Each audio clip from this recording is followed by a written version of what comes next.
Good evening, everyone. Good evening. We are being recorded, so let's all be on our best behavior. My name is Patrick Cheatham. I'm a police officer and captain here at the police department. I've currently served for the last 23 years and held a myriad of different roles and ranks here at the police department, like many of these gentlemen along that wall, all of whom you'll meet in just a few minutes. And it's nice to have an in-person Londonderry leadership program. I know Mark and Paulina have pioneered this program for the better part. Moira, come on in, please. You're not late, it's okay. But it's really nice to see such a large group. In years past, we've seen 10 or 12 here, something like that. So, and also welcome to some of our elected officials in the back of the room, members of the town council. Thank you very much for your support of this program. Because without the town's support, we wouldn't be able to do it. So, without further ado, at first I'd like to introduce our Chief of Police, our Chief Londonderry. Thank you, Patrick. Good evening, folks. Welcome to the police department. As Patrick said, you did hear that right. My name is Kim, K-I-M. So that's it. It's not Tim, it's not Jim, it is Kim. I've been with the police department for starting my 25th year here. I've been a police officer for 26 years. And I'm proud to lead this organization of men and women. And I'm proud to be here tonight to teach you and talk to you about our organization, your police department. So as we're looking up here, the Londonderry Police Department is dedicated to protecting life, liberty, maintaining order, reducing crime, traffic, and serving the community with integrity and professionalism. We teach this, we preach this, and we live by this as your Londonderry police officers. Currently, the Londonderry Police Department has 68 sworn members, men and women, that serve as patrol officers in various ranks. We have 3 part-time officers, 17 civilian staff members. So we're close to 89 members of this police department. We're a nationally accredited agency, which is called CALEA. Has anybody ever heard of that before? What CALEA is and what it means? So CALEA's accreditation of law enforcement, it pretty much breaks down you're the best of the best in the nation. Fun fact about the police department, 4 years ago we took this journey to become an accredited agency. It was a long endeavor, it was very time consuming, and we had to get policies and procedures, best standards and practices up to par. And of the 18,000 law enforcement agencies in the United States, very few, it's about 700, and I think the last date was 793 departments in the US are accredited, and we're one of them. So you're looking at about 4% in the United States.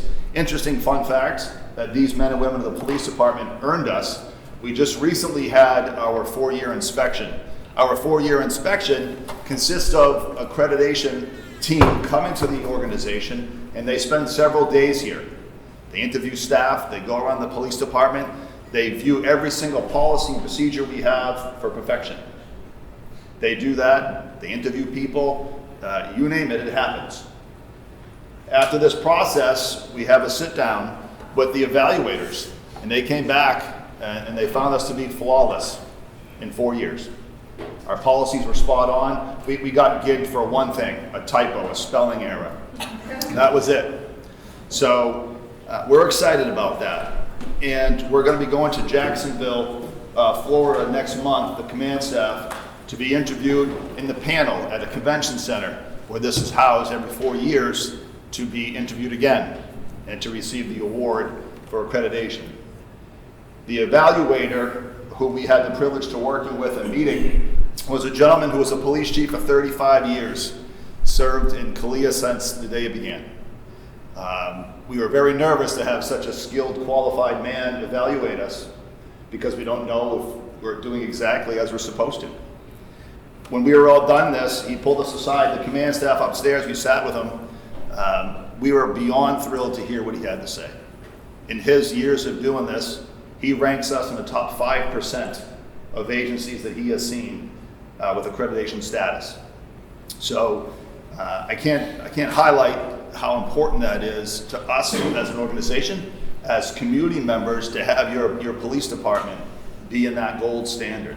So we're really proud about that. So next month we'll post something when we get back from that trip, and we'll bring it to the town council and everybody else and show them what we did.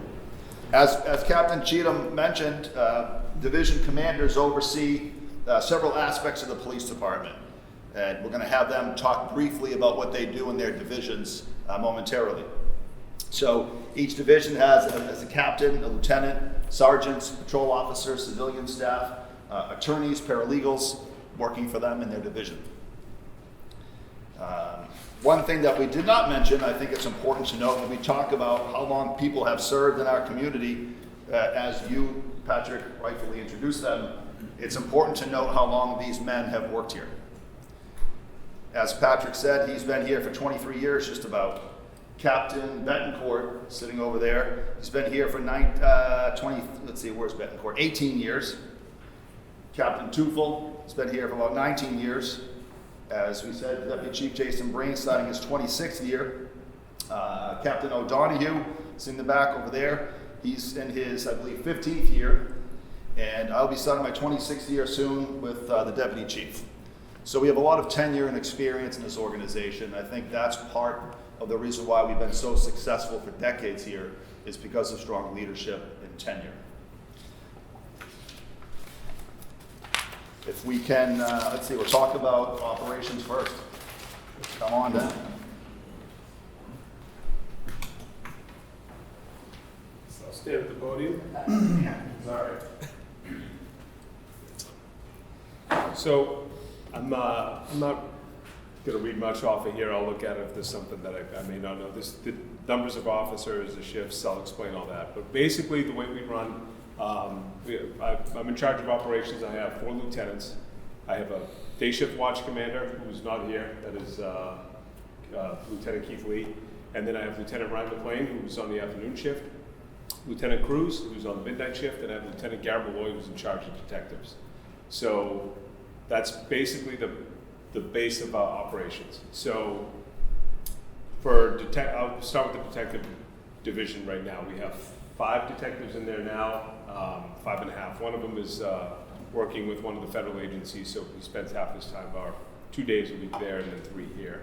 It's a great asset for us. We're able to get help from them when we need it. We're breaking down phones and things like that. For day shift, we run with a sergeant in town who has typically 3 or 4 patrolmen working with them. Once our numbers are up higher, we'll consistently have 4, sometimes 5, which is nice. The town is split up into 3 sectors. We have the north sector, the center sector, and the south sector. So we have an officer assigned to each one, and they respond to calls as needed. Most of our calls require 2 officers, so if there are 3 officers on, and it's in the north part of town, that center officer is going to be going to back them up, which leaves 1 officer to cover the town. What's nice about day shift is we have a lot of officers here in the building who are able to help out as needed. Our special units, we have 4 SROs, 1 assigned to the high school, 1 assigned to the middle school, and then 2 assigned to the elementary schools, where they kind of bounce around. We try and keep 1 in the north side and 1 on the south side, just in case anything comes up and they're needed. So that's how we run our SROs. For our special units, we have a drone team. Homeland Security, which I mentioned earlier, that's Detective Chris Wiggin, who spends half of his work week there. We have the Honor Guard. We have a motor unit, 2 canine officers, and we have Comfort Dog as well, which most of you probably have met or at least seen. So Rio's very popular around here. We have a traffic reconstruction team. We have members of the Southern New Hampshire tactical team, and I think that's pretty much everything for special units. Can you say how many are also on SWAT? Captain Tufel is 8 and assigned to SWAT. How large is the overall team, Captain? Because it's Southern New Hampshire, so it's 10 or 12 different communities, 8 members from the Londonderry Police Department. That's determined based on the agency size and the commitment that the agency is willing to provide. But how many, on average, something like 50, 52 members? So I'm the executive officer on the team, number 2. It's about 50-ish, give or take, as well as medics from fire departments, and then negotiators from other member agencies. About 15 communities, all the way down from Salem up to Hooksett, Bedford, east to Raymond, west to Merrimack, and kind of all in between, except Nashville and Manchester, who have their own teams. That team's a part-time SWAT team, so there are dedicated officers here, but twice a month, 16 hours a month, these officers go and train. And then, our call-outs have been pretty, you can Google our team and see the news articles. Sometimes we're going day to day, others we don't, for 3-4 months we don't get a call out, but we're consistently training, and it's a good thing not to get a call out, obviously, but these guys are ready to answer that call. The team's actually been around for 25 years, believe it or not, and oftentimes we call them support Manchester, Nashua, especially the Seacoast, which is a central New Hampshire team, and they all work exceptionally well together, train together. I'm a former crisis negotiator, I was an tactical member, so I saw firsthand the cooperation. Even though we're a small state like New Hampshire, we work exceptionally well together in all of our law enforcement primes. One more key thing I Captain might share. We have tremendous forensic capabilities here at the police department. We don't rely on the state police forensic laboratory to extract cell phones. And oftentimes people think cell phones or cell phone extractions are just, say, for computer crimes or crimes against children or ICAC type cases. But we actually have our own cell phone extractor, and a couple sworn members and our civilian IT manager actually perform those duties and have extensive training. So we don't have to delay investigations and wait 6 months to 9 months when we were waiting for so long. Can you speak just briefly about how that's benefited our cases and how we're able to turn cases over? So it's especially in financial crimes or where data is given out or data comes in, we're able to set these phones up and with the assistance of our IT manager, get these things broken down where we can go in and search for files pretty quickly. Sometimes the turnaround time is a day, depending on whether or not we can break the code for the phone if it's locked. That varies, and it gets a little tricky with locked phones. We're able to get some assistance from Homeland Security with those type of things, but it really comes in handy with crimes involving child pornography and those type of things. We're able to get the phone, get the data, and it uploads immediately, downloads it immediately, and then we're able to then identify it and then come to charges quicker than we would have in the past, where if we didn't have this data, we're waiting for HSI to maybe they get to it in 3 months, maybe less, or we have to rely on Derry, which is what we were doing when I was a detective 10 years ago. So these programs are key as far as getting a turnaround time on charges when they're going to come, or at least getting information so we can do the correct warrants to then move forward with the case. And hopefully prevent future victimization. Really. Right. And one of the things I did leave out for detectives, we also have a juvenile officer who pretty much does everything with regard to juveniles, whether it's crimes against children or crimes committed by children. He'll then do petitions that end up going to court. But that person typically is one of the busiest up there, and at times can have 8 cases, and then other times fluctuate to 20-something cases. So that's a pretty busy position, pretty important one. Any other questions for Captain Bedford? Sir? Yeah, go quick. I think it's impressive, and listening to the discussion of the third-party accreditation proving kind of the idea that we're a qualified professional force. Given that, what determines our jurisdiction and our ability to investigate cases? Whether it's a Londonderry citizen goes out of town or something out of town affects it. Where's our jurisdiction? And Sure. how to play with it? Yep. Is say if we're the best detective, and they where do they stop? Sure, so it's all defined by statute. Some statutes allow, if you're the victim of a crime in Londonderry, it's a computer crime that could allow us to prosecute, or if the actual crime was committed in Londonderry, if someone fraudulently used your credit card at the Sitco 7-Eleven or something along those lines.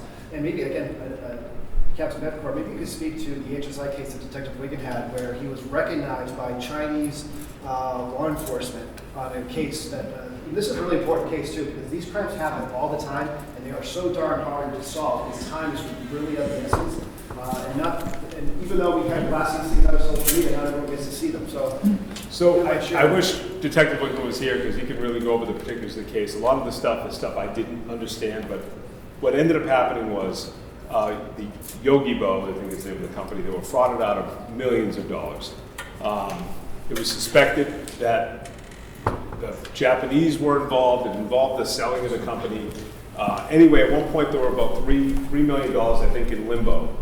And Detective Wiggin heard this, the case came in originally, immediately did subpoenas and warrants for information, and was able to find out that the money had not actually been given by Yogi Bo to the fraudster, I guess, in this case. So he was able to freeze that money, and eventually, it took a while, but eventually with the help of HSI and the warrants that he did, contacted the bank and froze the money, and they actually got their money back. Had that not happened, the business would have gone under. And they were recognized, like Captain Cheatham said, they were looking for the chief and Detective Wickett potentially go to China to be recognized for this. So the answer is we can get you in China. That's what it comes down to. We are not limited by the 46 square miles of the town of Londonderry. That literally is a case where we work with our federal partners and also our international partners. You know, and I'm not going to speak politically about China and its relationship with the United States of America, but in this case, Chinese law enforcement worked exceptionally well with HSI, with Detective Wickett, and recovered $3 million. That in 12 hours later would probably be gone forever. Yeah, had there been a delay, there's no way that we would have been able to get that money back. So that case came to mind when you brought that up. Maybe one more quick question, and then we'll move on to the next division commander.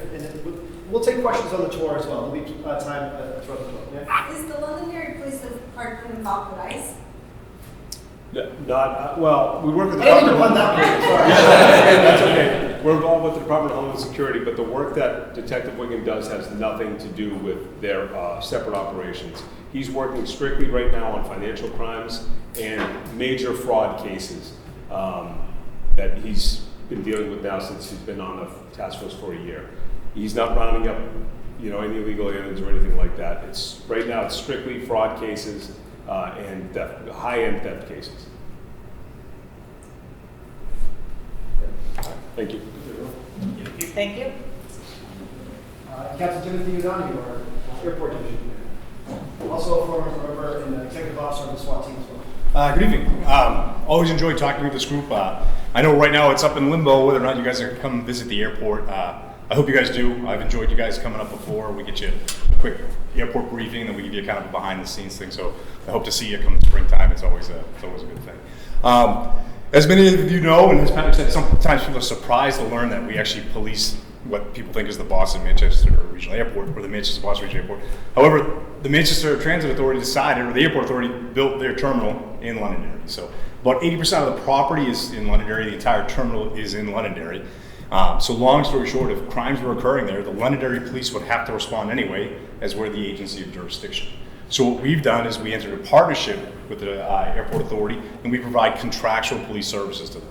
So what we do is we're under contract with them, and this is the last year of our current contract, but we provide contractual services. So we provide a captain, 4.5 sergeants because of the way our shifts work, and then 12 officers. So we essentially bill them for all the work we do up there while we patrol. It's a kind of a unique division. I don't have a dedicated personnel, so I actually share operational personnel with the operations division. So as of right now, when our patrol force, they'll bid by seniority, and then they'll be given a geographic location. So on a given tour, you could be assigned permanently to the airport for that 3 months, or you'll be assigned in town for the 3 months. And right now, we're kind of testing something different with our patrol folks, where they'll work 4 days in town, they'll go on their 2 days off, and then they'll come to the airport for 4 days. So we're testing those things out just to kind of keep our patrol folks invigorated. And it helps limit, because as you'd imagine, it's not as exciting working at the airport at times as it is in town. So when we get some younger officers, we prefer to have them on the road, learning, making mistakes and stuff like that, which sometimes that can be a detriment if they're up at the airport in more of a security focus role. So we do change it a little bit with that. By virtue of our relationship with the airport, we have a bit of an anti-terror role. So with that comes some responsibility at the state level. For example, we have a seat at the U.S. Attorney's Counterterrorism Advisory Task Force. We also sit on the FBI's Joint Terror Task Force with these partnerships. We also partner with DHS and TSA, given our relationship there. As you imagine, I'm sure you guys have seen in the news when that election cycle comes along, we take in a lot of VIPs at the airport, and that's a big strain on us. But we provide security for those events. It could be something as a full-on presidential visit, or it could be simple as a cabinet secretary moving through the airport. But that's all stuff we end up seeing at the airport that's a bit unique. So with that, I can be happy to take any questions. Please. Are the canine dogs under you guys, or is that separate? So the canines you see up there, it's a little weird. The canine itself is owned by DHS and TSA. The handler is employed by the city of Manchester via the airport authority. So they're there. So we work closely with them, but that's a program that used to be funded by TSA and it's no longer. So that could change in the near future. So that could change. We happen to have our own EOD dog that does come up from time to time from town, but those dedicated canines you see up there, TSA owned, airport operated. That makes sense. Awesome. Oh, I'm sorry, in the back, please. No, that's okay.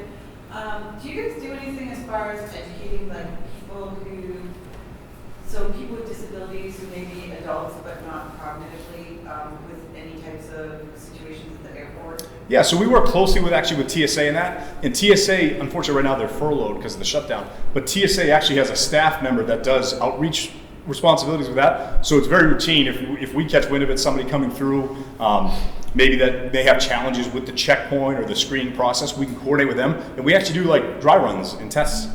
We'll do it with service animals, for example, to train those service animals, or we'll do it with, an autistic child, for example. If like, hey, we're going to be traveling the first time to Disney, well, maybe a week out we bring them through and we practice with TSA. But TSA actually has dedicated personnel. When the government's open, they have dedicated personnel that actually handle those. Please. When you are in need of making an arrest at the airport, do you book there or book here? So we used to have a holding area up there. We found it just much more efficient. We just bring a cruiser up, we put them right in that cruiser, we get them downtown, and then we book and process through our facility here. And if they need to, they'll go to Brentwood just as though, it's just like making an arrest in town. Okay. The difference is instead of working out of a cruiser, the officer's now working out of our substation there. But the work is the same. The work is the same, and we provide full-on police services. The difference is the town is now contracted with the airport, basically saying, hey, if you want that much police presence, we're going to need you to help pay for it. And that's the relationship they've entered. And it's been a good one. What are we going on now? 20 years. 20 years. It's a 20-year relationship, and I expect it to continue. And I can tell you in terms of what we look at now, it's a fair deal. You know what I mean? And, they work well with us with our staffing realities at times. We work well with them with their budget realities at times. It's no secret that COVID was tough on the airline and specifically the airport authority. And we've worked very, very well. So. It really puts us on a national map. I had the pleasure of serving there for just over a year, and between all the alphabet soup and the U.S. Secret Service, they give us training at no additional charge. So we get to put our officers through some stuff that they wouldn't normally go through. Again, relationship. Yeah, so down in Boston. Yeah, so for example, our relationship with the air marshals, like we've used their facility for training. In their facility in Chelsea, they have an aircraft mock-up. So we've had our guys train. We can do passenger removals from that, but that's not different than using a bus. You know what I mean? So we have opportunities that with these these collaborative partners that we really, I think the Captain Chief one, we have the ability to train and do some other things. So we've leveraged by nature of our role on the Joint Terror Task Force, we leveraged access to the FBI to help us with intel-driven operations at the airport, or even burglaries in town here. You know what I mean? We had a ship and go warehouse get hit, and we reached out to federal partners, and they had identified half of those guys for us. So. Can you explain the annual and triennial training that we do at the airport? Yeah. So the airport, as you imagine, has a number of certification requirements through the FAA, and annually, for example, they're required to do mass casualty training. So on most years, it could be just a simple tabletop, and every third year, the triennial year, it's actually a live mass casualty drill. The way the FAA defines it is they need 50 plus patients. So for example, we just did one this year. Now this is a large scale, largely firefighting and ambulance type operation, but we obviously have a part of that. So this was a mock plane crash. They have 50 plus actors. They tend to be nursing students. I guess they get credit through that. So these nursing students will get moulaged up. They'll have injuries. They'll have casualty cards. And then they'll evaluate how they're treated by that first responding firefighter all the way to how they're treated by, say, an ER physician at the Elliott, because they surge those emergency rooms. And we share actually, and not only participating in it, but we help plan and run that event. But again, that's just an example of how because of us working up there, now we have the opportunity. We're working closely with state police. We're working closely with not only Airport Rescue Fire, but Londonderry Fire, and then all of those mass casualty partners there. So again, just by nature of having our footprint at the airport, we tend to work well with all these other collaborators. So. Which means that all those resources are not limited to the 1,500 foot terminal. It's whenever we need them in town, any one of these gentlemen, any one of those people on their work cell phones and calls, call them down to Boston or call them an 800 number, and you're waiting for someone to call you back. That's the value added to the community. We've experienced that from our yeah. Please. A few years back, I don't remember the incident, but there was, I got off a plane, I used to travel a lot, and I got off a plane and it was being patrolled by the U.S. Army with drawn machine guns. Felt like I was in France.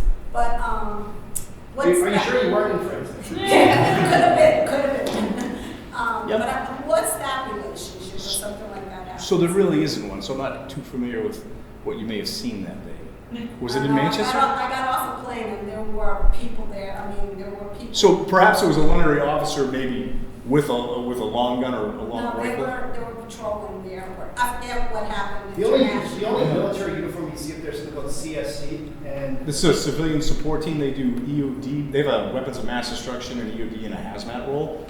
So they've assisted us with what they call with a TSA program known as a Viper program. So there would have been a limited amount there for and that. they're not carrying guns. No, but years ago we would carry. It was intimidating. It was very intimidating. Yeah. Must have been before 2006.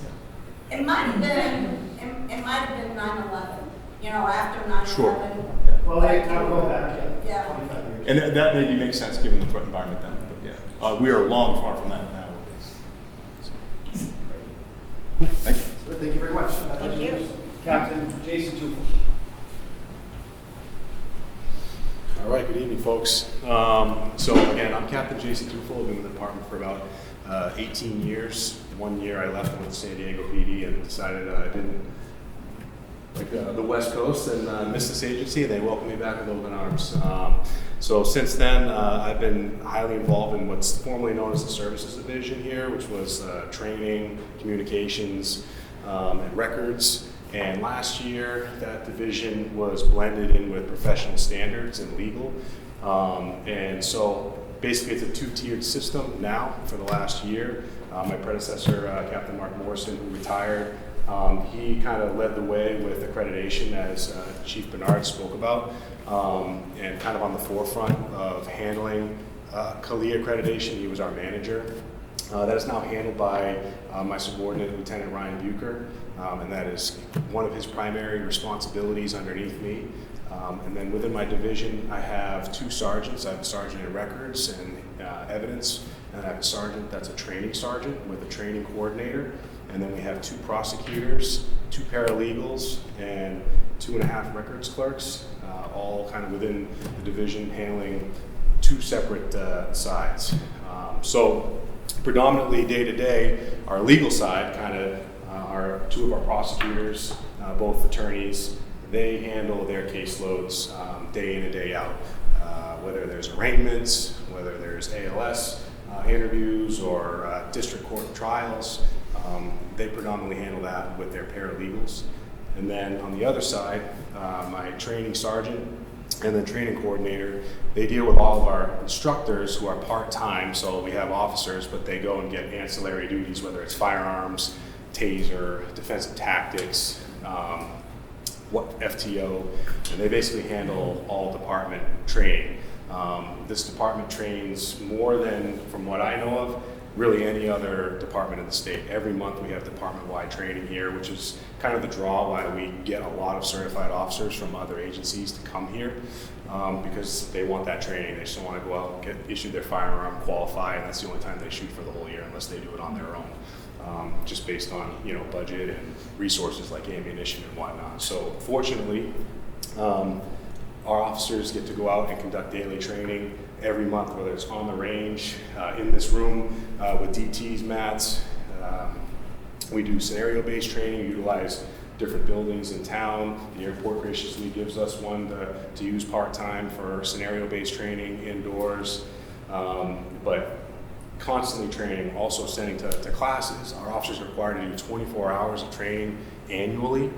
We go above and beyond that, usually about 40 to 60 hours on average per officer, some over 100 based on specialties that they have, whether it's SWAT, drone, things that they have to maintain throughout the year to keep certifications and whatnot. So highly trained department, and again, we're very fortunate in our recruiting side. I'm also in charge of hiring, recruitment, onboarding, and then any internal processes that we have if you want to be an instructor, we have a special process for that. That's all under my division.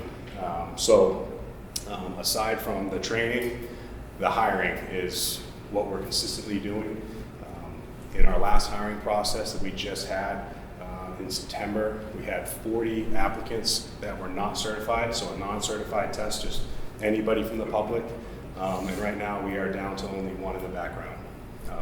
15 didn't show up for testing, 14 were able to pass testing, and then as it kind of whittled down from there, people either withdrew or didn't pass certain parts of interviews and then background investigations. Our backgrounds are handled by investigations or detective division, very thorough. Obviously, we want to vet everybody that is going to be working for our department. We take that very seriously. You know, it's just not trying to fill a body or, you know, a space here.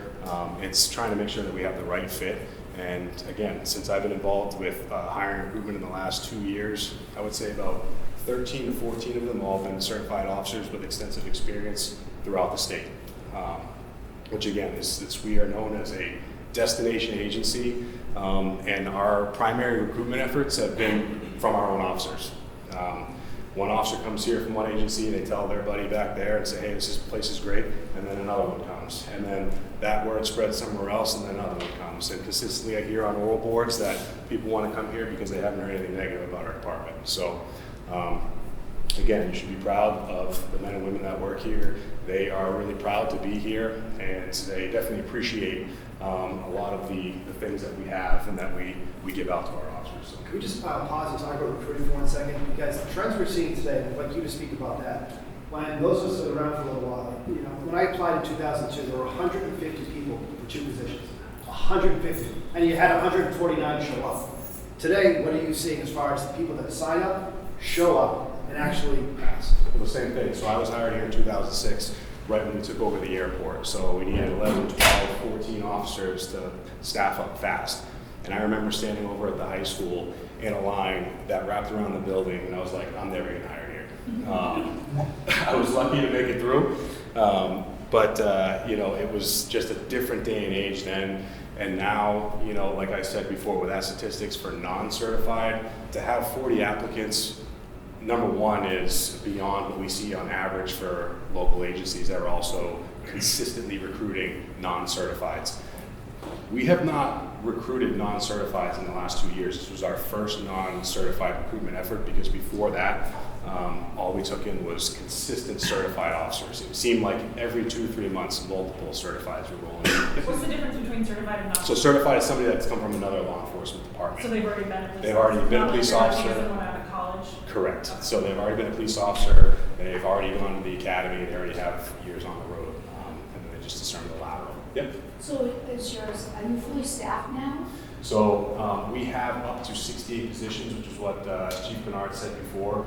We are at 60 right now, and we have 6 conditionals, or yes, we have 6 people in conditional backgrounds or in some way, shape, or form. So there's 5 certifieds and 1 non-certified in our background right now. And that's just been from our last recruitment effort since September. So everyone cross your fingers for us all at the same time. Yeah. So to get to 66, and you know, full staffing is always aspirational because we always have people retiring. We have people that sometimes choose to leave the job through stress or other things. And just try to picture this: if you were trying to maybe fill an office type job, right, with a background in a sense, and you could maybe hire someone in 30 days.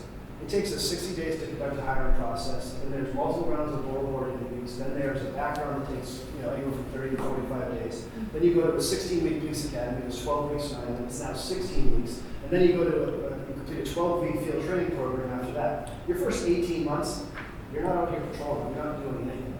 So as soon as we have a vacancy, it takes upwards of 2 years just to fill that. So we're always in concentrated recruiting, and I think it's something I always try to share with this group to get back into the community, because we can't just instantly hire people absent a certified officer. Compare that 2 years to a certified officer. You can get them on in 60 days, and then their field training oftentimes, depending on how competent they were in their former agency, because sometimes we find, believe it or not, not every agency trains still honor standards. Sometimes officers can get cut early on field training, but if not, they're staying the whole 12 weeks. We want to make sure we get confidence in their decision-making ability, because once they're on their own, it's up to them. I think those are important things to share. The lag time it takes to fill those spots. It's not my lack of desire. I was a services division captain for 5 years. I then we're captain 2 for today. It is challenging, but I think we do better than most. And I think we'll be, by January 1, we'll be almost at full staffing, as close as we can. Sure. Everybody likes to make cupcakes, smoke donuts. I have to say, We have 2 dozen out there right now. I'm looking at the examples of offices you have here, and you guys have a higher physical standard than other places, because I don't see any Well, number one, donut scarfers we here. have to take a PT test every 3 years. This was full this morning, right? This was full this morning.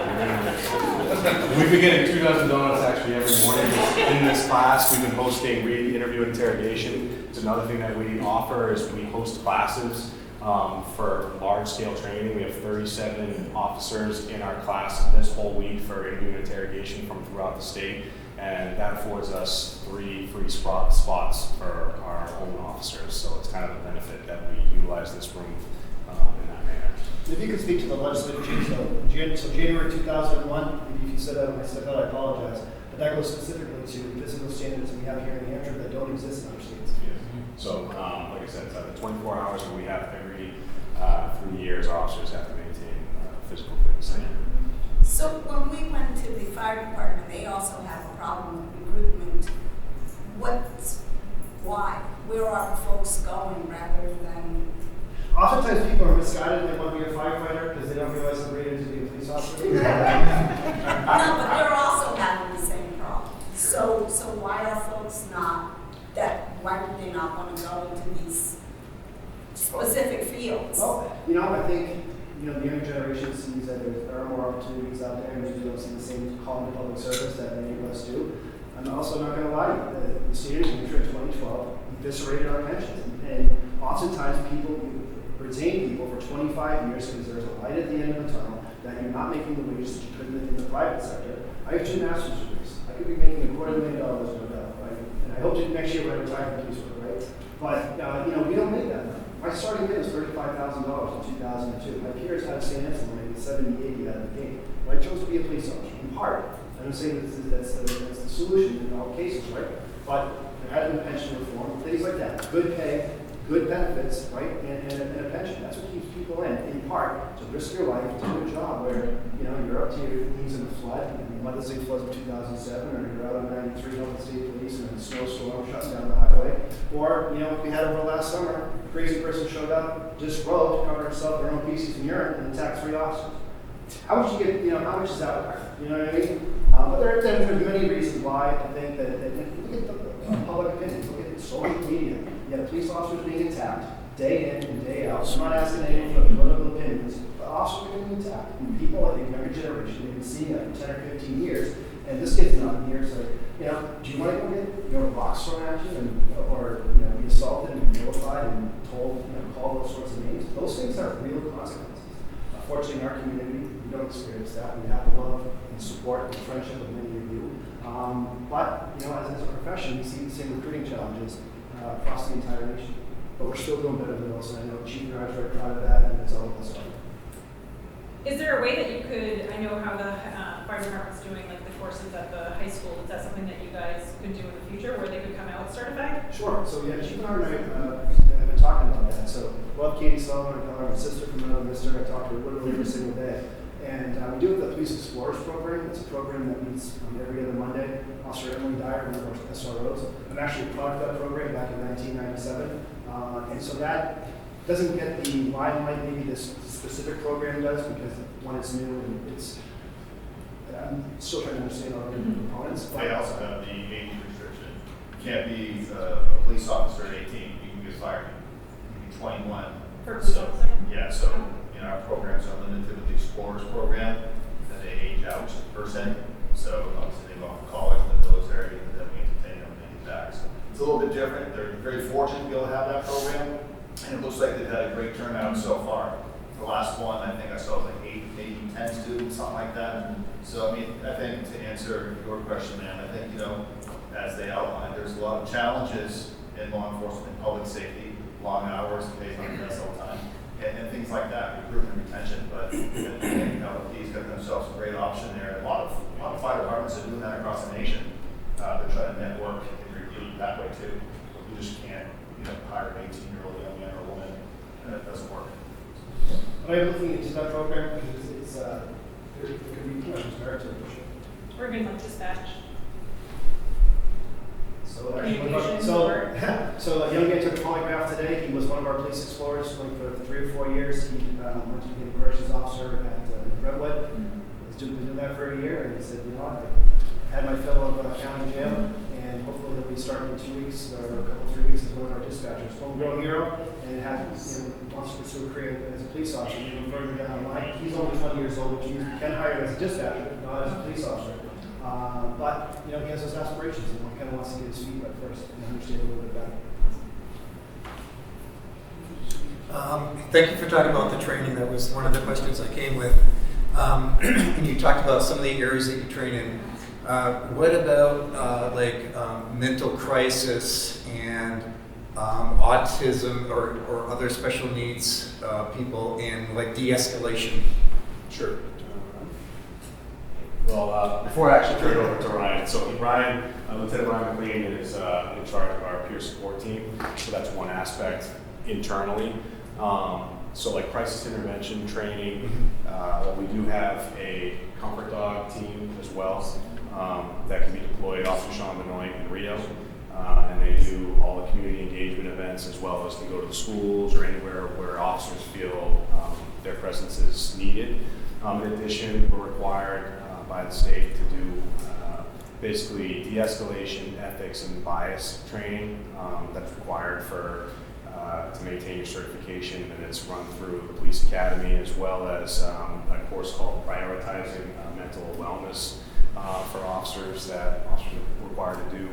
And then because of our CLIA accreditation, really to maintain that standard, we have to do additional courses as well. So like the accreditation has certain standards that we have to meet. We have to show proof that we do that. We have to show proof by showing rosters, lesson plans, and those sort of things. So officers do obtain that training, and we hope to in the future have a full CIT, crisis intervention team, kind of set aside and dedicated for that purpose like other agencies. When we were at the fire department, we also had one dispatcher, which was multitasking, to do all of that. You guys had 24 hours. I mean, it's an incredible job to do. You use the same dispatcher? Yeah, how does your dispatch work? Well, so Captain Cheatham's in charge of communications division, so we could probably get to that when he does an overview. Does anybody else have anything about professional standards, training, recruitment? Jason, before you walk away, I know we're doing good on time. Can you just talk about the changes we made to introducing tasers to our organization and body-worn cameras that we're going to start rolling out in the next couple of weeks? Sure. What's going into that and why it's important, why we have attorneys and paralegals oversight on this stuff? So we, last year, we've kind of gotten the Axon bundle. So we have the tasers. Every officer has a taser assigned to them. They received those in February. We have had no taser deployments yet with them, but I think officers, they have used them as a warning. The newer taser 10s that we have, they don't have like a arc. It's actually a warning tone and light and all that. But I think most officers that come to this department that are lateral are surprised that we never had tasers in the years past. We have just not had them. We've gone hands-on, used defensive tactics, or a lot of verbal de-escalation. That's been our culture here. Not to say that that's a de-escalation tool or a tool, for people that are combative. It is just a different day and age. And I think it is an important tool for officers to at least have to de-escalate as we kind of move up the force continuum, so to speak, with other tools that they have. So it has been successful so far as we have not had to use them yet. And that's a good thing because there was the fear that once we get them, officers were going to just revert to them and just use them all the time. Justified, of course. But fortunately, again, in this community, although we are close to other busier communities with 93 coming through, we do see a lot of action, so to speak, in this town. But for the most part, thankfully, we've been able to de-escalate most. Second, with our body cams, right now we are in testing phase. So we have an officer out there using a body camera as we speak, gathering video for then the training that we will conduct for our department. We received the body cams in July, And it is a massive undertaking just based on what the capabilities of them are and what the expectation from the public will be. So 91A requests, record requests, discovery, a lot of that redaction. There's a lot of man hours that go into a piece of one video, let alone if we have multiple 4 or 5 officers on scene who each have an hour or 2 of footage that have to be reviewed and kind of go through that process legally. So right now we're doing everything we can to make sure we roll them out correctly. Policy is done. Like I said, we're in testing phase, and then we're going to be switching over to training phase. And hopefully by mid-November, then officers will be wearing them. But we just didn't want to get them and just throw them out there. It's trying to build officer confidence with them as well, because now, our officers are not used to always having a camera on, and vice versa with the public here. So it's all going to work out, and officers have been very receptive, because it's not only a tool just to gain evidence, but it's a tool to also protect officers, to make sure that our officers in Londonderry are protected from false accusations and from criminal activity where we have to actually get hands-on and do certain things, use force and whatnot, so protect us from criminally, litigation, all that sort of thing, liability. Jason, when you talk about deterrence, isn't it true now that the taser's been around as a concept for 10 or 15 years? There's a significant amount of data just showing up an officer takes out and shows his or her taser, engages it. There's audible, there's visual warning, and someone sees a little green dot in their chest. That in and of itself, often absent someone being intoxicated or impaired or high in the influence of drugs, that in and of itself is a significant deterrent we can apply.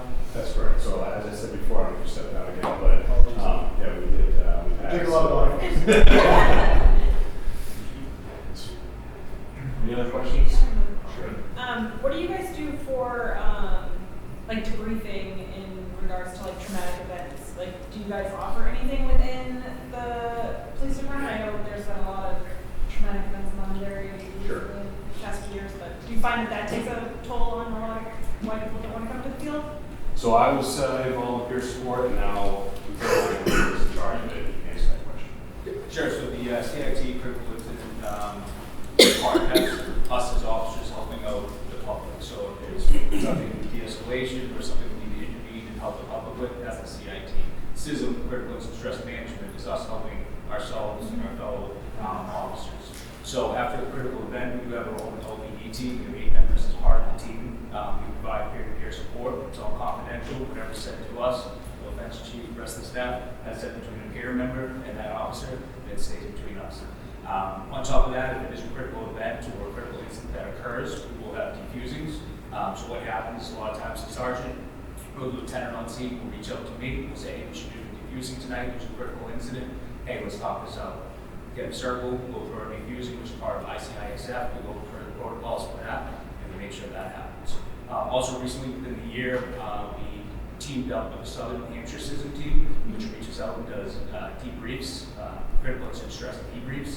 Part of our members will go out to different agencies if they have a critical incident system with them, or we can also use them as resources to come in. A lot of times you might not want to talk to someone within the agency, or fear of stigma, or just, hey, I don't want anyone to know my business. So they can reach out to me, I can reach out to a CISM team leader from a different agency, say, hey, one of our people needs some support.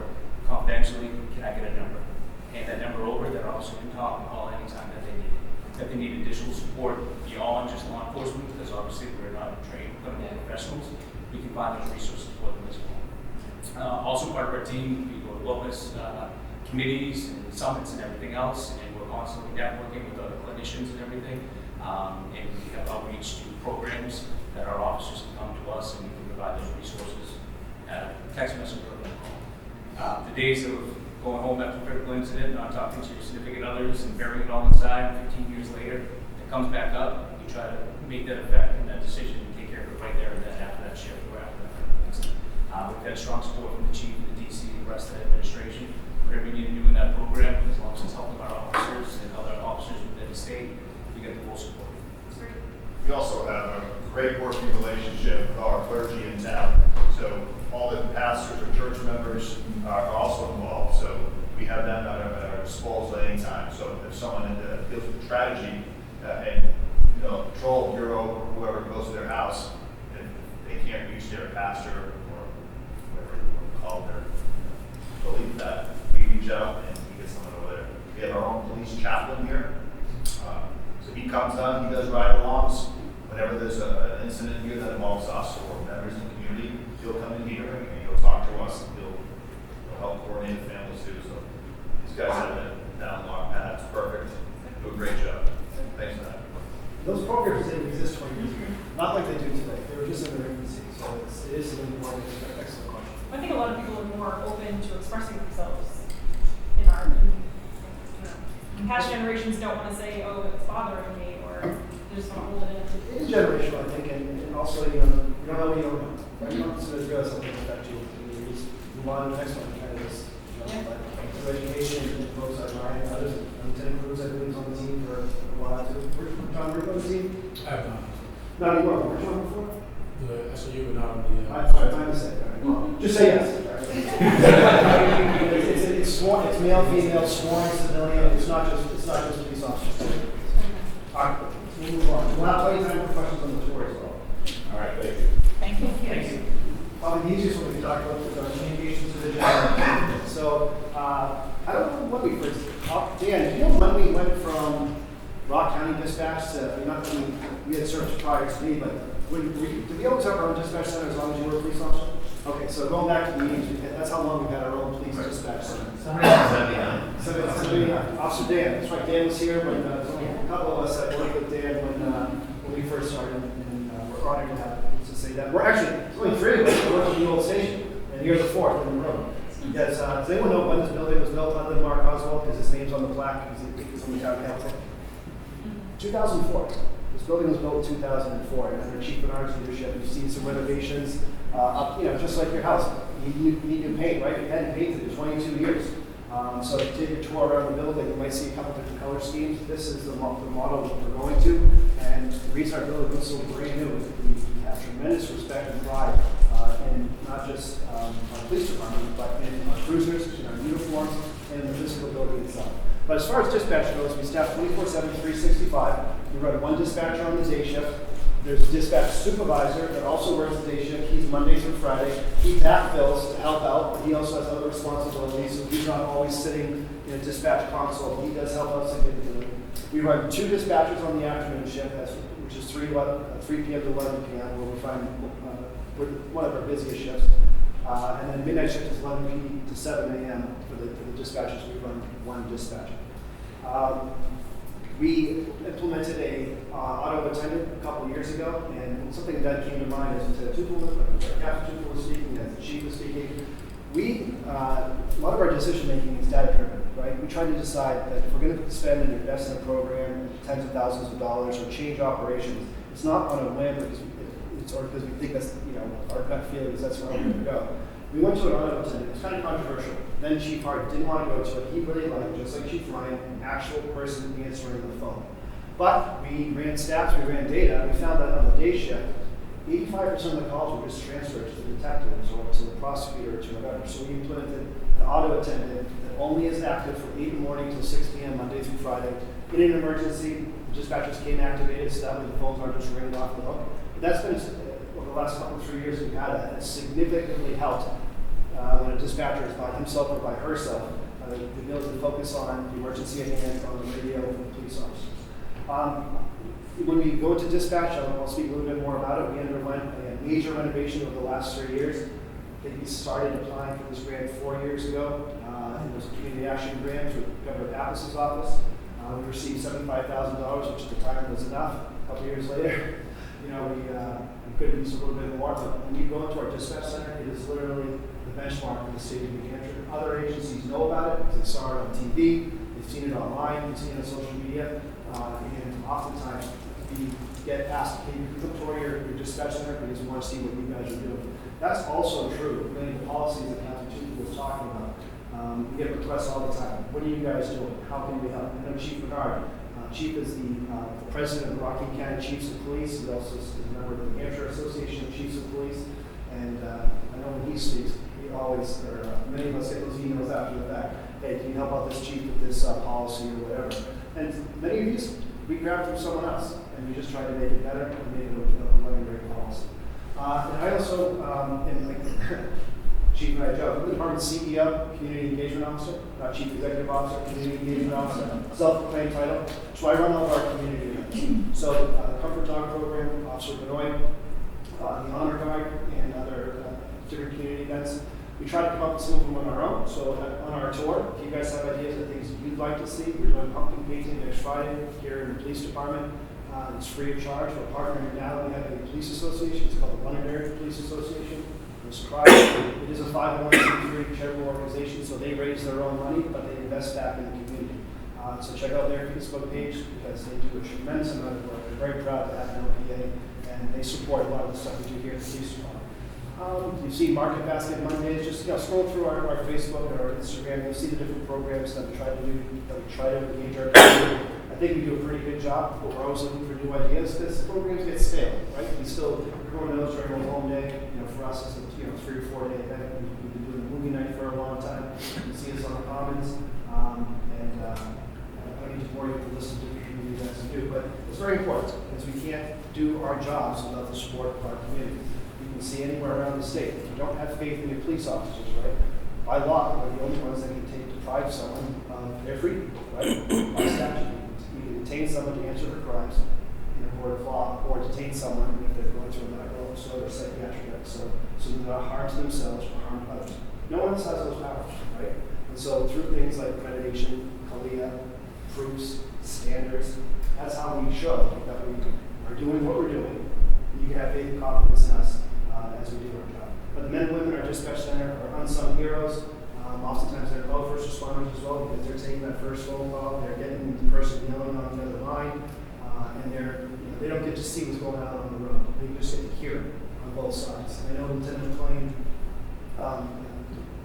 is very involved making sure our civilian staff are involved with the CISM things as well. And they're always invited to diffusings and debriefings because it's not just the officers out on the street. Yeah, they probably see more than they hear. There's no doubt about it, right?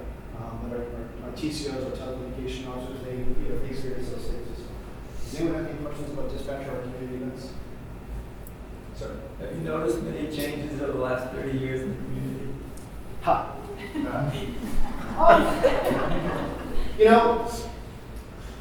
I can't say I remember when High Range Road was a dirt road, right? But I can remember when Mammoth and Litchfield was a blinking red, right? And now we have a traffic light there. I think the community has grown for the better. I think the addition of Pettingill Road, Ray W. Drive, that entire industrial area has grown up so significantly. Look at the international businesses that are out there: UPS, Pratt, FWM, Harvey Industries. Go down the list. Those are all things that are just positive for our community, and they could have gone to other places, but they chose to come to Londonderry, which is a positive tax benefit to our citizens, right? And so, recognizing our town leadership over the last 20 years, I know Mark was a former town councilor. We have 3 town councilors in the room here today. Having the vision and the desire to attract businesses like that—that's what I've seen. A tremendous increase in welcoming businesses to our community, do I see increased traffic? Sure, right? We have 2 bus terminals. I guess they closed it before, but they used to be the busiest bus terminal. Now it's 5 is the busiest bus terminal. Things are picking up at the airport. You're seeing closer to 3,000 passengers a day, which is really good numbers. You see JetBlue. I'm flying out on JetBlue next Wednesday out of Manchester. I think it's great. So yes, has the community changed? But I think it's for the better. Patrick, we also just mentioned we've also seen in the 20-something years that we've been here, as these men have too. Crimes have changed, trends change, patterns. Back in the early 2000s, burglaries were high. Those are lower now. Cocaine and other drugs in the early 2000s were prominent. It's different now. Those things all come in waves. And most of the crimes today, they're high-dollar crimes, electronic crimes, they're fraud, elderly scams. All these things have changed in the last 20, 30 years. It's not just the domestics and shoplifting. They're more complex now than ever before. And they take a lot of time these days to investigate crimes. Back in the day, you type this thing out on a typewriter, 1 or 2 sheets of paper, you pass it in, and done deal. Those days are long gone. They spend hours getting these things out there. Crime fighting has changed. A lot of this is data-driven, technologically driven. Any one of us that have spent time in investigations, just the amount of digital evidence you're pulling in is astonishing. In 1 year, the deputy chief and I, when we were in detectives, In 1 year, we pulled in more digital evidence than we had in our entire records management system over 30. And that was just 1 year pulling in, just downloading computers and phones, or running a warrant on an IP address. The digital evidence that we're pulling in is astonishing. So the town has changed, the crimes have changed, the crime fighting has changed. And a lot of it is technologically driven, just like the rest of the place. I don't have I know we talked about data-driven decision making. I didn't come prepared to talk about whatever car chases we've had. That's something as someone who sits in dispatch and reads the laws occasionally. I've seen more car chases today than I've seen when I served in my career. As a air patrol officer, you weren't chasing the bad guys and stuff like that. On midnight shift, we have that. But tell me if I'm wrong, fellas. We see more car chases. And we had one on last month at 7 o'clock in the morning on the 28th on Friday morning. A woman who refused to stop. What's that all about? Right? It's not just at 2 o'clock in the morning or whatever the case may be. So you see those different things like that. And it's a much more violent world today, even in our community. Still, people that live here are mostly law-abiding, right? But again, two major exits off I-93, Ray W. Drive to Manchester Airport, and just being situated where we are, you see certain things coming to the community by virtue of where we're located. So the problem on Gilcrest, every once in a while I do see a policeman sitting there and I go, yay, but it seems like there's an accident every other day.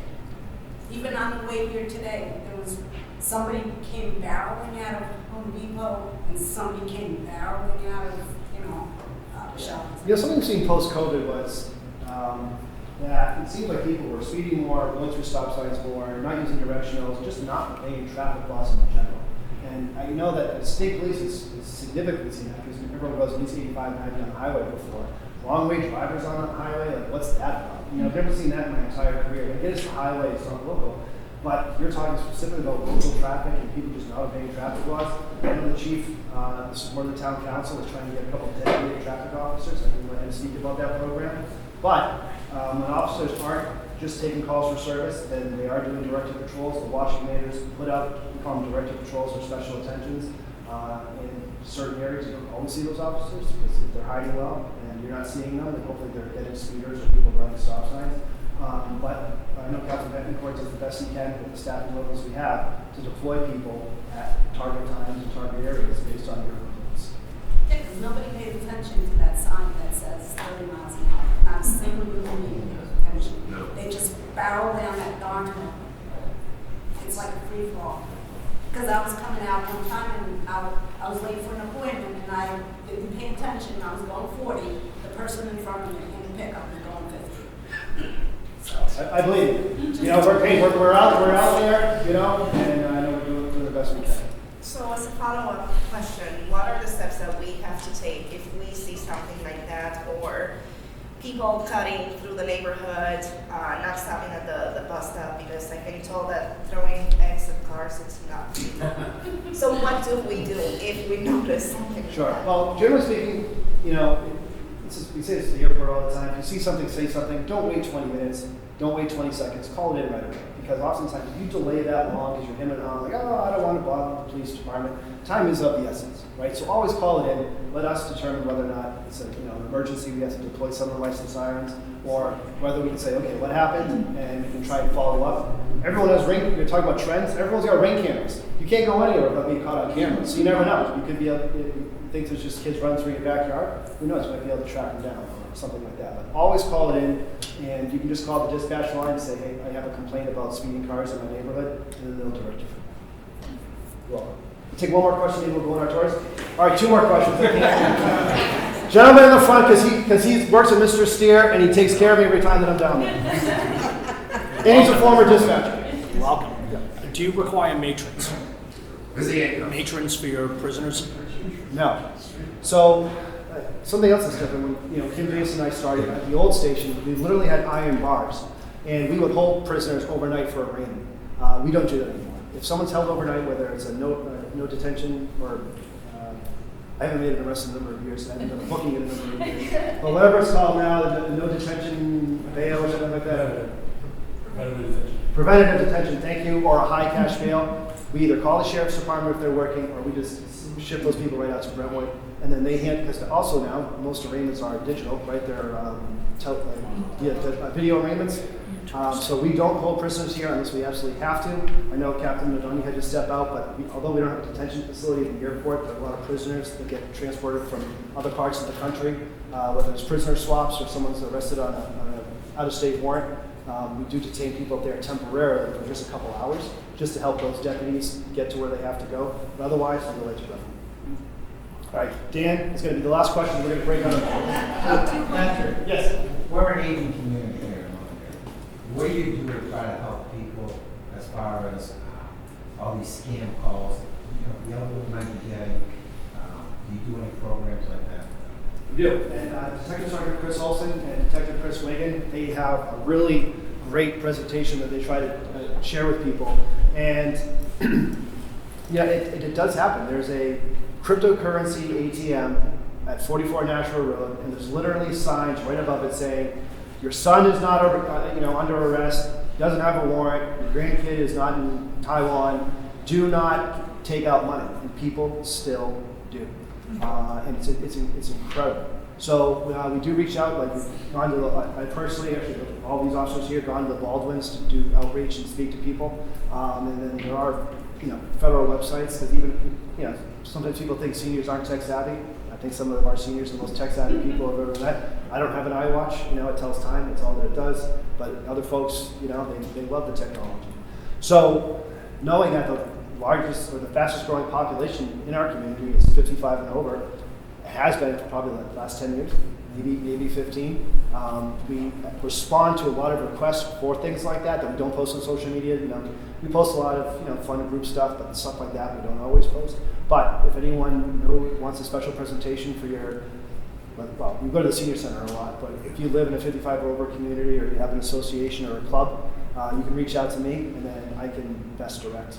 And our website has that ability. You can do online crime tips, but also my favorite part of the website is you can request a community event. You can just fill that out. You can leave it anonymously if you want to, but we ask that you put your contact information in so I can get back to you. You're welcome. Could you just give a 30-second commercial for alert program? This group is made up of individuals who may like to contribute to their community in a service way, and if you could just make sure they know how they can do that.